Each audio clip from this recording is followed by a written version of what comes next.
សាស្នេហាអូនមិនហ៊ានស្ដីប្រាប់ពីដួងចិនតាតែបងយល់ថាអូនក៏ស្នេហ៍បងដែរអូនស្នេហ៍បងគឺជាត្រីបំណងតែពេលដងអូនបានសងស្នេហ៍បងបានត្រឹមតែពីជុំឡើយញូហ្សេឡង់អើយអូនបានធ្វើគេអូនក៏បានត្រឹមតែដឹងថាបងស្នេហ៍តែបេះដូងមានបានគេ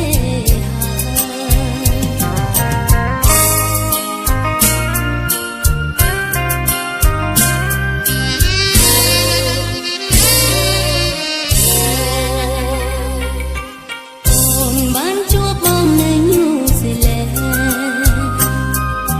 ចិត្តយើងបានចាប់ផ្ដើមភាសាស្នេហា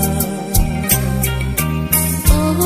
នមិនហ៊ានស្ដីប្រាប់ពីដួងចិនតាតែបងយល់ថាអូនក៏ស្នេហ៍បងដែរអូនស្នេហ៍បង